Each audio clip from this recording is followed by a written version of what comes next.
Bonjour à tous, bienvenue. Je suis ravie de vous retrouver pour cette nouvelle émission, numéro 85, consacrée aux nouveaux contours de l'expérience client. Dans un monde en constante évolution, dépasser les standards de l'expérience client revêt une dimension stratégique. Pourtant, le dernier baromètre Customer Experience Excellence de KPMG indique une baisse dans la perception générale de la qualité des expériences proposées par les marques en France. Comment les marques comptent-elles alors transformer les expériences clients pour se différencier, satisfaire les attentes de leurs clients et renforcer la valeur client? Comment faire rimer expérience client et performance? C'est ce dont nous allons parler avec nos 4 invités présents sur cette table ronde. Merci d'avoir accepté cette invitation. Alors à ma gauche, Emmanuelle Simi. Bonjour. Bonjour. Vous êtes directrice stratégie, innovation, marketing, banque digitale et data de LCL, une des plus grandes banques de détail en France et filiale du groupe Crédit Agricole. Absolument. À vos côtés, Axel Adida, bienvenue. Vous êtes Chief Bonjour. Digital Officer de Beiersdorf, je l'ai bien dit, leader mondial des soins de peau et fier propriétaire aussi, entre autres, de l'emblématique marque Nivea, numéro 1 du soin de la peau dans le monde. Claire Gerbondoumba, bonjour. Bonjour. Vous êtes directrice marketing, data et communication de Engie, Oui. acteur majeur mondial de l'énergie. Et à ma droite, Tar Awet, bienvenue. Merci. Vous êtes directeur data et IA de la célèbre maison de parfum Christian Dior, marque du groupe LVMH. Tout à fait. Alors je vais démarrer avec vous, Emmanuel. Alors LCL adresse 6 millions de clients particuliers, une clientèle urbaine, exigeante, avec des usages toujours de plus en plus importants dans le digital et adeptes des canaux digitaux. Quels sont vos défis en matière d'expérience client au sein de votre direction ? En fait, j'ai envie de commencer par définir ce que c'est que l'expérience client. Moi, je crois que l'expérience client, en fait, ça dépasse les caractéristiques de l'offre. C'est l'interaction qu'on a avec sa marque. C'est aussi l'engagement social de l'entreprise. Est-ce qu'on a envie, est-ce qu'on partage les valeurs de l'entreprise? Est-ce qu'on a envie de travailler avec elle? Et puis, c'est le truc en plus. Le truc en plus qui surprend en fait, et c'est ça je crois le luxe de l'expérience client, c'est d'apporter la preuve qu'on considère le client et qu'on a pensé à lui, et pour ça il faut déjà le connaître et ensuite le reconnaître. Et donc l'expérience client finalement c'est un investissement parce que quand c'est une expérience positive, eh bien, c'est un potentiel futur acte d'achat. Par contre, quand c'est une expérience négative, c'est immédiat, la sanction est immédiate. Et puis finalement, l'expérience client, c'est assez basique en fait, parce que nos clients, quand on les interroge, ils ne nous demandent pas la lune, ils nous demandent d'être bien accueillis, de façon chaleureuse, des réponses immédiates, d'être considérés, voilà, des choses plutôt basiques. Donc en soi, l'expérience client, elle n'est pas innovante. Ce qui est innovant, c'est ce qui change les paradigmes, c'est toutes les nouvelles technologies aujourd'hui qu'on a pour apporter un plus à l'expérience client. Et donc là, c'est tous les standards sur le digital, c'est être de plus en plus pertinent dans la proposition de valeur. Et puis c'est aussi la techno, ça apporte aux collaborateurs des choses en plus pour améliorer l'expérience client. Donc c'est vraiment la symétrie des attentions. Alors, vous nous direz tout à l'heure justement comment cette expérience client se dessine et comment elle s'optimise aussi. Absolument. Axel, pour Beiersdorf, alors le groupe a un portefeuille de marques prestigieuses. Je parlais tout à l'heure de Nivea, mais pas que, Eucérine ou encore La Prairie, des marques au capital sympathie fort, aimées par tous. Quelle est votre vision de l'expérience attendue par les consommateurs dans des écosystèmes CPG ? Alors, nous avons tous beaucoup changé. Ouais. Ce qui est frappant, c'est qu'aujourd'hui, on vit d'abord avec un smartphone. Les toutes jeunes filles vivent d'abord avec TikTok. Et on a des parcours qui sont plus du tout linéaires dans la manière dont on découvre les marques. Et c'est très important parce que c'est comme ça qu'on découvre les marques qu'on va aimer un peu, beaucoup, passionnément et puis un peu pour toujours. Comme la petite boîte bleue de Nivea, qui était pour moi ma Madeleine de Proust quand j'étais enfant. Et ce qui a beaucoup changé, c'est que les parcours sont plus linéaires. Donc on va sauter sur Amazon, on va passer sur YouTube, on va aller sur TikTok, on basculera sur Instagram, puis la prochaine fois dans un ordre différent. Et ce qui est très important pour nous, c'est pour cette nouvelle génération Z, mais aussi nous tous très très vite, comment est-ce qu'on approche cette expérience en étant smartphone d'abord, en étant rapidement toutes ces téléconnectées en fait, qui ont envahi en fait, les salons. Et un des bons exemples, c'est qu'aujourd'hui sur TikTok, Nivea a 1,4 million d'abonnés sur son compte international, et c'est un vecteur de communication et d'échange avec les consommateurs, avec la marque, qui est devenu essentiel. Eh bien pareil, vous nous parlerez un peu de ces engagements et comment vous allez chercher ce consommateur.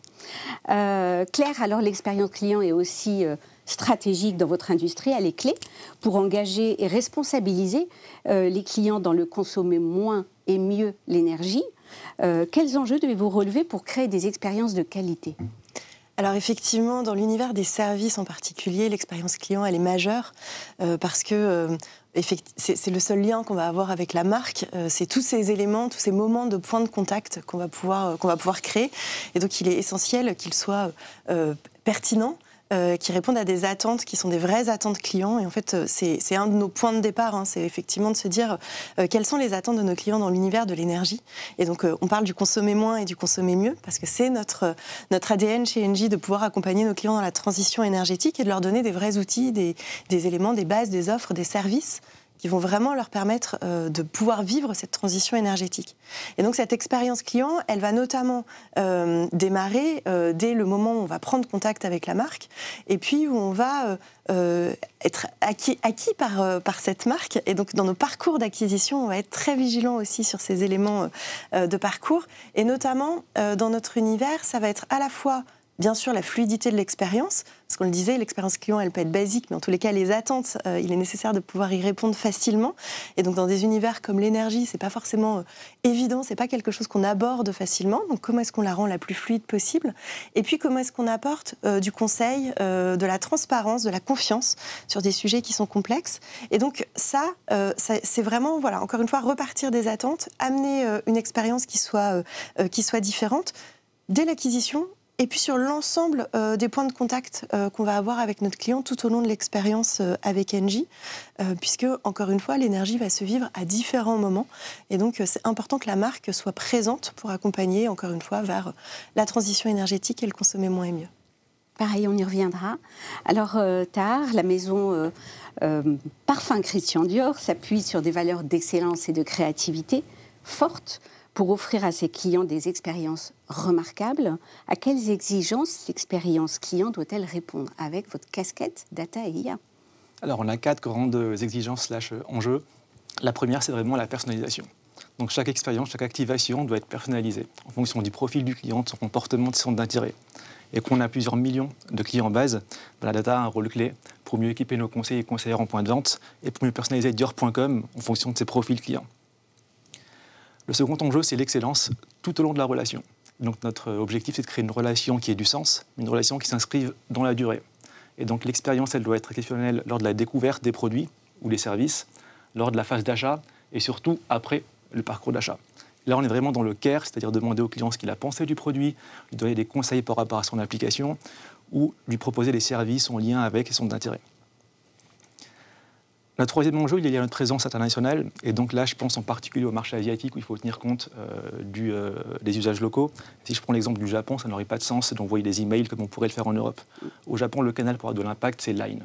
Donc toutes les expériences doivent être conçues pour avoir de l'impact sur ce canal. C'est pareil en Corée avec Kakao, en Chine avec WeChat, etc. Et donc le dernier enjeu, et peut-être le plus important, vous le disiez, c'est la capacité à surprendre nos clients. Et la vérité, c'est qu'aujourd'hui, on se rend compte que les basics, l'omnicanalité, les contenus immersifs, ça devient une commodity. C'est normal de proposer des expériences omnicanales. Ce qui va nous différencier, en revanche, c'est la capacité à être là où les clients ne nous attendent pas. C'est ça qui va faire la différence. C'est très clair. Alors, on va rentrer dans le vif du sujet pour illustrer. Alors, on l'a compris à travers déjà vos 4 premiers témoignages. Exceller dans l'expérience client est crucial. Et selon KPMG, le champ d'action est vaste. On a parlé de personnalisation. Il faut fluidifier les parcours clients, vous en parliez aussi, satisfaire les attentes. En fait, on a brassé un peu tout ça. Faire preuve aussi d'intégrité et d'empathie, c'est stratégique.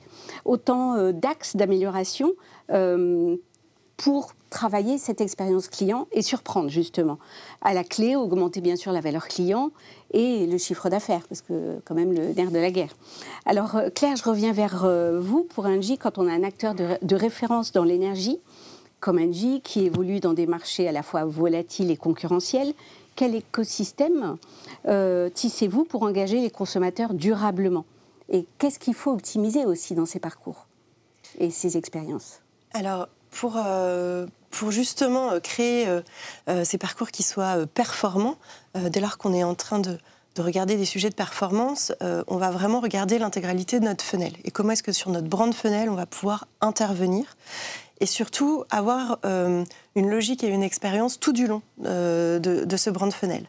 Donc pour ça, on a les premiers contacts avec la marque et des sujets autour de la notoriété et du reach, sur lesquels on a, grâce effectivement à l'ensemble à la fois des nouveaux médias, des technologies qui sont à notre disposition, une vraie complémentarité qu'on va traiter comme telle, pour pouvoir notamment avoir de la puissance sur la partie télé, mais aussi être capable d'aller chercher nos plus petits consommateurs télé sur des médias digitaux, et vraiment de jouer cette complémentarité pour ne pas saturer les cibles. Et là-dessus, les outils de mesure nous permettent vraiment de pouvoir être efficaces. Une fois passé cette notoriété, on a tous les sujets d'image, comment est-ce qu'on va les travailler. Et donc bien sûr, c'est pas juste avec un spot de pub, on le sait bien qu'on va réussir à créer de l'attachement à la marque. Et donc là, on va jouer là aussi sur la complémentarité des formats, que ce soit sur, encore une fois, l'énergie, c'est un sujet qui est complexe, donc on l'explique beaucoup à travers des vidéos pédagogiques qui vont venir expliquer que ce soit des produits, c'est quoi une pompe à chaleur, comment on rénove sa maison, comment on choisit un contrat d'énergie, et qui vont venir compléter vraiment la partie notoriété, et sur lesquels on va jouer là aussi sur des formats qui sont différents, des formats qui vont être plus longs, des formats qui vont être digitaux, qu'on va pouvoir mettre aussi sur des écrans connectés, puisque là aussi nos publics sont sur ces différents écrans. C'est notamment le cas avec notre chaîne YouTube J'agis avec Engie, qui va permettre d'amener cette complémentarité sur le fond et sur ce qu'on raconte.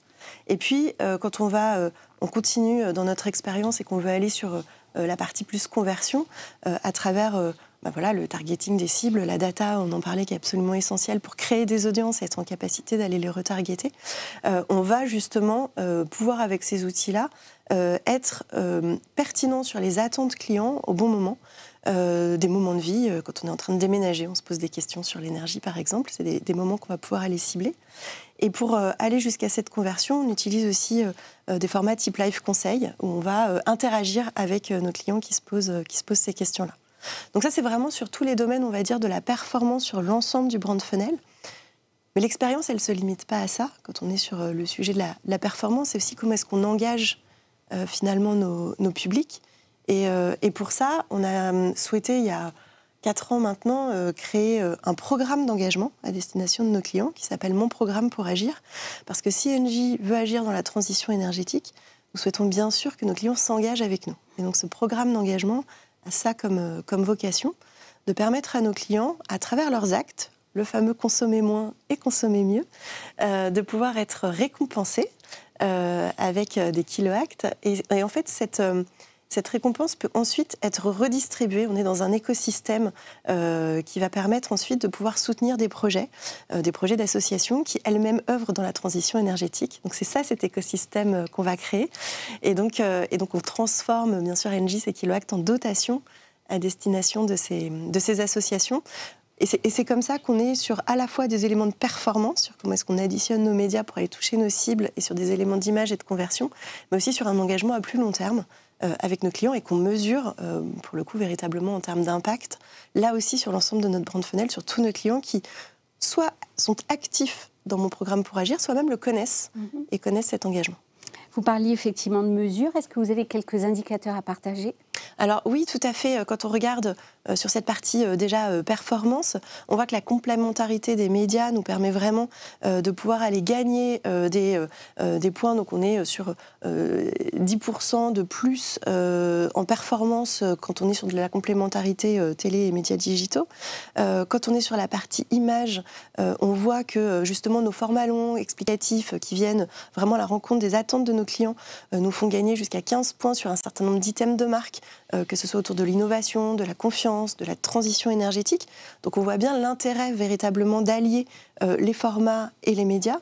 Et puis sur notre programme d'engagement, même chose, là aussi sur l'ensemble de notre brand funnel, on voit là aussi des deltas importants sur des éléments d'image, sur des éléments d'intention de souscription, parce que ce sont des clients qui sont très engagés à la fois sur les sujets de transition énergétique et qui sont engagés avec Engie pour pouvoir justement atteindre les objectifs que nous nous sommes fixés.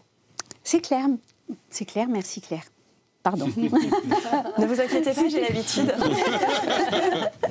Alors, je reviens vers vous, Axel. Vous en parliez en intro, la façon d'engager les consommateurs a changé, radicalement changé.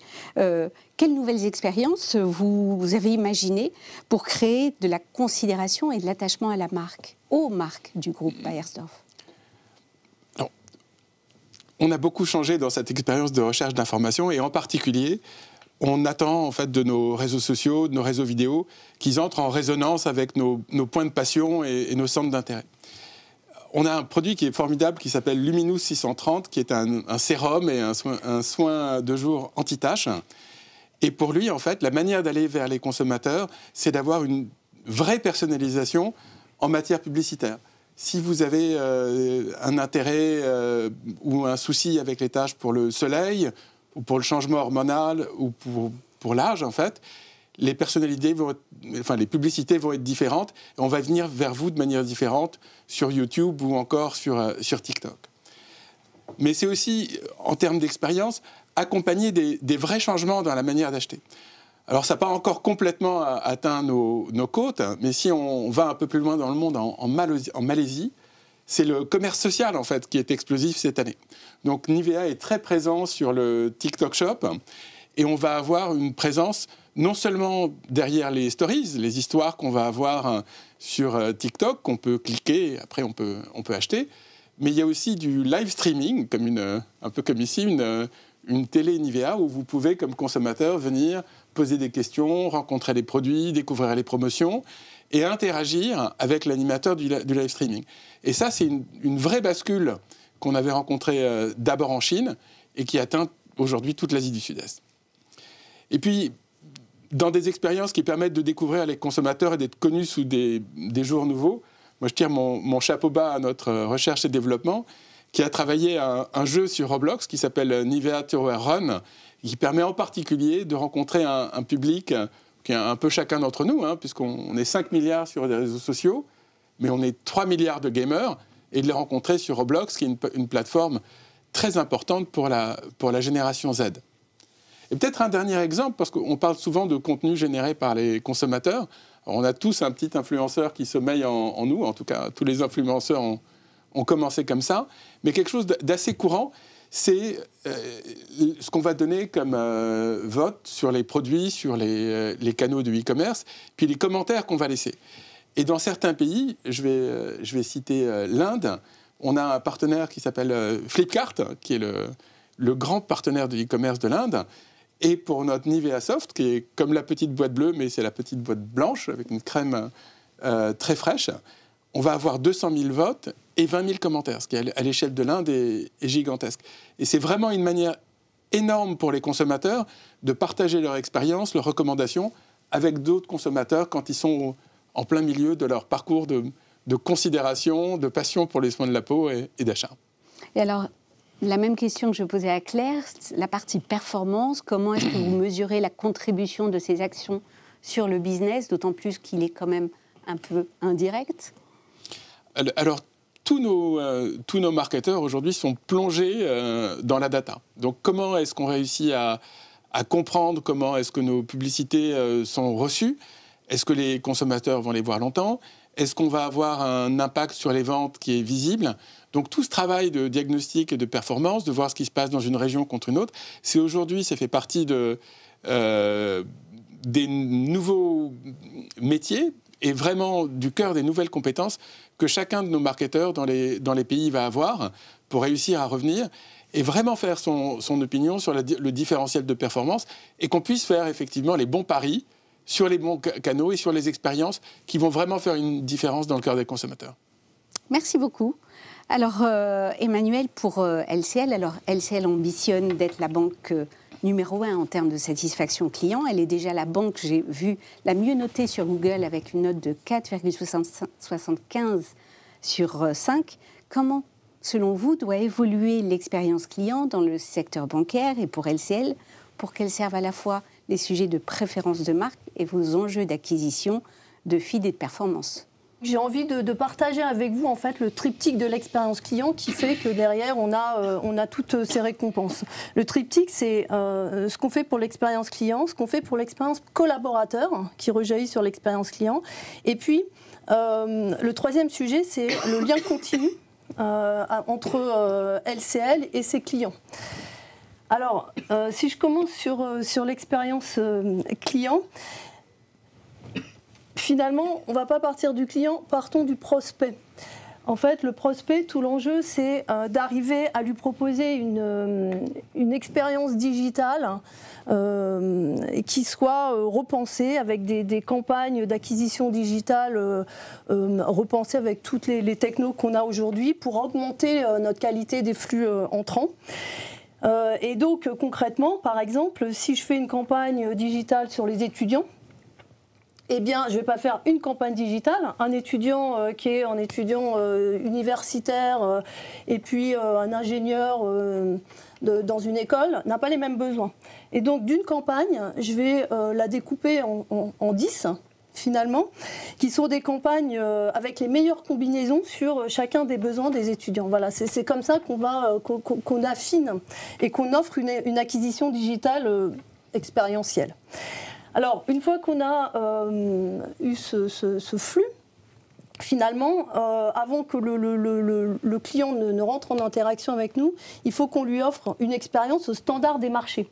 Et donc là, ça veut dire, imaginez le client, le matin, il va télécharger une appli et puis souscrire à un produit. Et c'est le même, en fait, qui, dans la journée, va voir nos campagnes d'acquisition média et qui va attendre, en fait, le même niveau de service avec la même rapidité, etc. Donc nous, tout l'enjeu, c'est vraiment d'offrir des parcours digitaux avec le même niveau de sophistication que ce qu'il a l'habitude de faire dans son quotidien. Et puis, vous posiez la question de comment on mesure tout ça. Eh bien, nous, on met vraiment un fort focus sur l'amélioration continue une fois que le prospect est devenu client, sur l'amélioration continue. Donc vous le disiez, on a des prix, notre ambition c'est vraiment être numéro 1 de la satisfaction client et donc pour ça on fait vraiment bouger toute l'entreprise. Pas que les collaborateurs qui sont en front, hein, c'est vraiment tout le maillage de l'entreprise qui est drivé autour de cet objectif. Et donc concrètement, le driver, par exemple, ça a été nous souhaitons être élus meilleur service client de l'année, ce qu'on a réussi en 2024 pour la deuxième fois. Et donc on a focusé toute l'entreprise sur cet objectif-là. Pour rappel, pourquoi 85% des consommateurs ils font davantage confiance à une marque si la marque a été élue service client de l'année. Donc, qu'est-ce que c'est? C'est des enquêtes mystères hein, sur 60 critères différents, sur tous les réseaux de diffusion du client. C'est des enquêtes de 8 semaines, donc c'est un truc qui est vraiment costaud. Et donc, ce prix-là, pour nous, c'est vraiment une reconnaissance visible en fait, de l'engagement qu'on a sur l'expérience client. Pour le collaborateur, je pense qu'il y a deux axes. Un, la posture, et deux, la techno. Sur la posture, ce qu'on a fait, c'est qu'on a mis en place un dispositif qui s'appelle la Dress Attitude. La Dress Attitude, c'est disponibilité, réactivité, empathie, solution et sourire. Et en fait, tout l'enjeu, c'est que le client, quand il est en interaction avec LCL, il doit retrouver toutes ces 5 postures. Et puis, ce que j'appelle la techno, en fait, ça permet aux collaborateurs de gagner en sérénité. On utilise maintenant de l'IA générative, par exemple, pour traiter les mails, ce qui permet aux conseillers de ne plus avoir à rédiger son mail et à chercher des éléments de réponse. L'IA générative, lui, génère le contenu. Avec un principe de base chez nous, il y a toujours un humain entre l'IA et le client. On a le volet banque digitale. On reparlera de l'IA générative en dernière question. Ouais. On a le volet, je disais effectivement, banque digitale, et aussi, qui doit aussi délivrer cette expérience. Et quand toute l'illustration que vous avez faite à la fois en agence et au téléphone, à travers le conseiller, comment est-ce que cette expérience s'améliore, s'optimise, puisque vous êtes constamment en test and learn et en amélioration, de façon online, sur la banque digitale? Alors, bon, je vous ai parlé des parcours qui doivent être aussi sophistiqués. Hein, donc ça, c'est vraiment pour le coup de l'UX. Et on a des équipes en interne qui, tous les jours, s'accordent à offrir des parcours sur les meilleurs standards. Mais il y a aussi le fond. Et là aussi, l'expérience client, elle passe par une expérience ultra personnalisée. Et quand on a 6 millions de clients, c'est quand même compliqué d'être ultra personnalisé. Eh bien, maintenant, on y arrive avec des modèles. Par exemple, le Next Best Offer. Le Next Best Offer, c'est des outils de recommandation, comme on a sur Amazon, hein, vous l'avez dit tout à l'heure, et qui permet en fait d'offrir ou de proposer le meilleur service pour un client donné. Et ça, c'est de l'ultra-personnalisation qui ne nous était pas permise avant. Et c'est des cas d'usage qui vont être sur le digital de plus en plus utilisés pour être ultra pertinents en fait. Et là, on a des résultats, par contre, excusez-moi. Ça, on le met en place dans des opérations marketing. Et quand on utilise ce score Next Best Offer, on a un uplift x12. C'est-à-dire que le client, il souscrit 12 fois plus quand c'est un service qui est... C'est normal, c'est vraiment quelque chose qui l'intéresse, que quand c'est des scores plus basiques. Merci beaucoup. Tahar, tout l'enjeu, et on l'a dit aussi, est de réussir à surprendre les clients, vos clients. Comment la data et l'IA y contribuent de façon plus concrète? Alors effectivement, la contribution, ça devient presque une nécessité. Et finalement, la data et l'IA, elles apportent 3 choses. Elles apportent de la connaissance, elles apportent de la prédiction, elles apportent de l'orchestration. La compréhension, on en a parlé, la data, pour nous, c'est un asset majeur pour améliorer nos expériences clients, pour élever la marque et pour générer du revenu incrémental. Et donc, une partie de mon job, c'est de parfaitement connaître nos clients, de comprendre leurs comportements, leurs attentes, et de mettre cette connaissance au cœur de notre business. Et finalement, la data et l'IA, elles apportent 2 capacités. La première, vous le disiez, les parcours ne sont plus linéaires, et donc elles apportent une capacité à analyser une multitude de données et une multitude de touchpoints. Et la seconde, c'est une capacité à structurer cette donnée, donc à créer des audiences, des scores d'appétence et des attributs clients qui sont enrichis avec de l'IA. Une fois qu'on connaît nos clients, notre objectif, c'est de projeter leur comportement et les activer de manière prédictive. Et donc, on a un certain nombre d'algorithmes qui nous permettent, pour chaque activation, donc 1, d'identifier le bon client, c'est l'hyper-targeting, donc 2, d'identifier le bon contenu, c'est l'hyper-personnalisation, et 3, d'identifier le bon moment. Je vais prendre un exemple très concret, on a un algorithme de recommandation produit sur les techniques avancées de deep learning. Et cet algorithme, qu'est-ce qu'il fait? Donc, cet algorithme, pour chaque client, il prédit les produits auxquels ce client serait appétent, même si le client n'a pas encore acheté le produit. Et donc, cette information, elle est clé pour qu'on puisse personnaliser nos activations, et nos forces de vente, nos équipes CRM les utilisent quotidiennement. Donc, pour les newsletters, pour les actions de clienteling, pour les activations médias. Et d'ailleurs, toutes ces activations, elles vont elles-mêmes générer de la data. Donc, est-ce que le client a été intéressé? Est-ce qu'il a ouvert? Est-ce qu'il a cliqué? Est-ce qu'il a acheté? Et donc, ces insights, on va les analyser pour nourrir nos algorithmes et être encore plus percutants dans les prochaines activations. Donc, on a vu la connaissance, on a vu la prédiction, il nous reste l'orchestration. Et donc, la data, elle nous permet aussi d'orchestrer les parcours et de mesurer ce qu'on appelle en marketing la pression commerciale. Et donc, cette notion de l'orchestration, elle est cruciale parce que l'IA nous permet d'envoyer les bons messages. La pression commerciale permet de nous assurer qu'on ne voit pas trop de messages. Et donc, on a mis en place des modèles qui s'appuient sur la data et qui permettent d'orchestrer de manière très fine nos activations. Et finalement, ces modèles, ils font 2 choses. Donc, 1, ils s'assurent que nos clients ne saturent pas, ils ne reçoivent pas trop de communication. Et 2, si un client est éligible à 2, 3, 4 communications, ça peut arriver, hein, donc ce modèle va nous dire quelle communication est la plus pertinente dans un objectif de personnalisation et de conversion. Et quelques indicateurs aussi à partager peut-être? Alors nous, on suit essentiellement les indicateurs d'engagement. Donc tout ce qui est taux de clic, ouverture, etc. La conversion arrivera par la suite naturellement. Parfait. Alors, on a un dernier tour de table, et là, j'aimerais effectivement qu'on parle de l'IA, parce que l'IA aussi est censée contribuer, et l'IA générative particulièrement, à accélérer les transformations des entreprises au service de l'expérience client. Alors, je reviens vers vous, Emmanuel, vous avez commencé à dévoiler votre vision, finalement, de l'IA générative et quel apport elle aura dans le secteur bancaire. Qu'est-ce que ça va transformer, d'après vous ? Ça va être majeur, mais permettez-moi juste de revenir sur l'IA. En fait, ça fait plusieurs années que les entreprises et les banques utilisent l'IA. Et nous, notamment, on l'utilise en grande majorité pour améliorer l'expérience client. L'IA, en fait, on a deux attentes. Un, c'est du gain de temps, donc c'est de l'efficacité pour les collaborateurs. Et deux, c'est de la valeur client, on vient de s'en parler. Avec, je rappelle, notre principe, c'est toujours de l'humain entre la techno et le client. Aujourd'hui, les cas d'usage, ils sont de trois ordres. Pour moitié, c'est de l'intelligence documentaire. Donc, par exemple, vous savez que les banques, j'en profite, on a une réglementation qui est assez conséquente. Et donc, des sujets de conformité, de mise en conformité. Donc, encore une fois, avec 6 millions de clients, vous imaginez la tâche immense que c'est. Et donc, ces technologies, en fait, elles nous font gagner un gain de temps énorme. Et puis, les deux autres cas d'usage, c'est sur les interactions, donc les chatbots. Et là, je vais vous parler de l'IA générative parce que je pense que le chatbot tel qu'il est aujourd'hui, il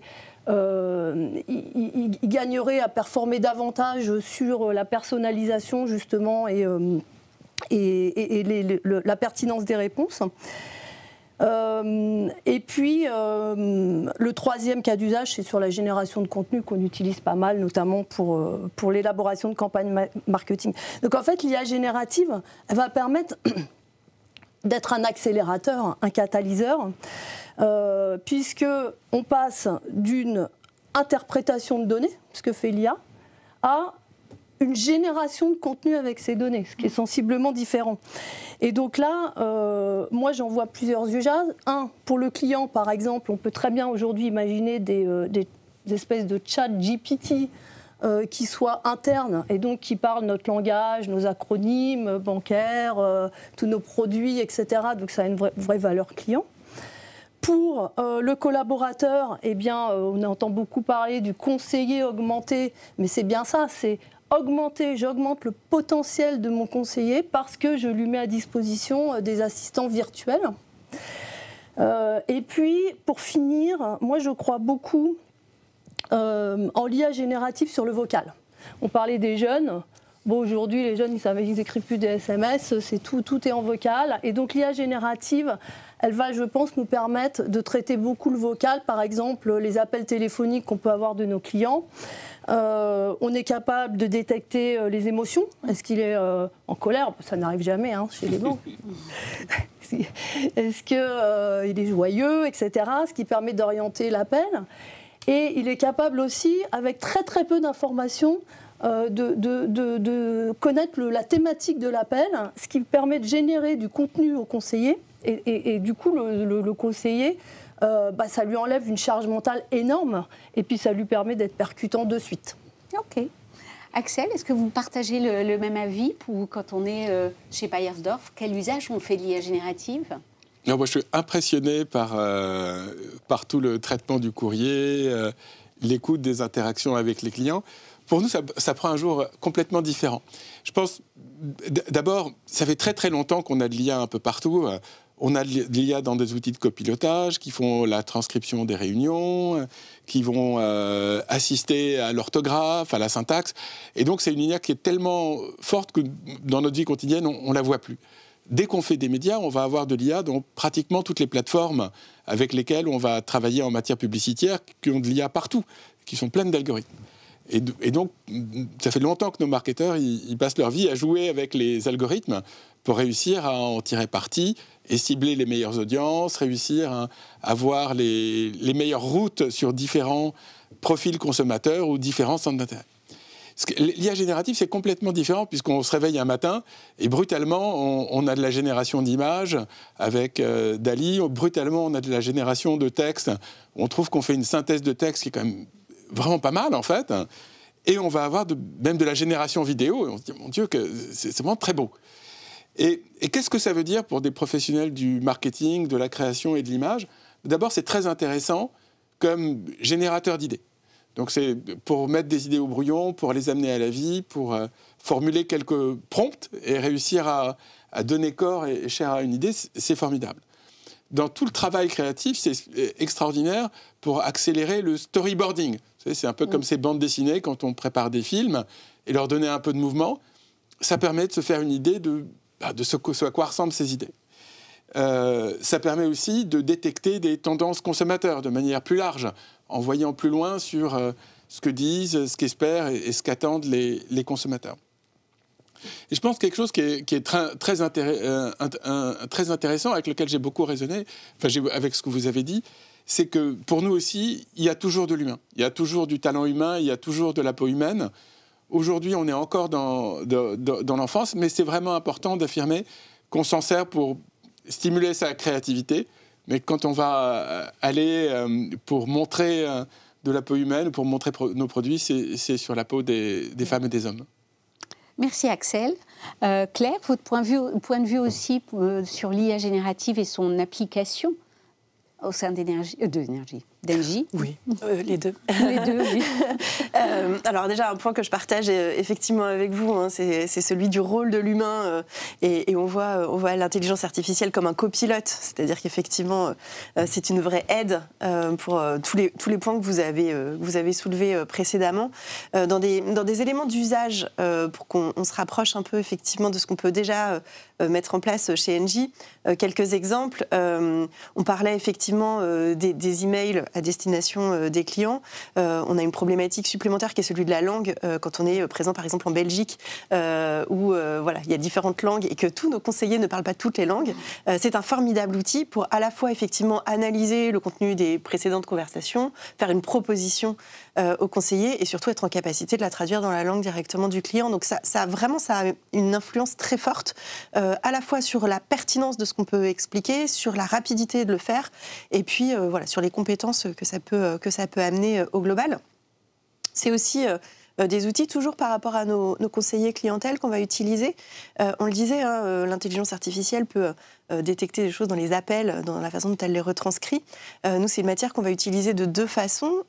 Premièrement, parce que ça va nous aider à bien comprendre le point de vue de nos clients sur un certain nombre de sujets en faisant justement cette analyse. Et donc, on peut faire tous les types de recherches possibles et imaginables sur cette matière que sont les appels avec nos clients.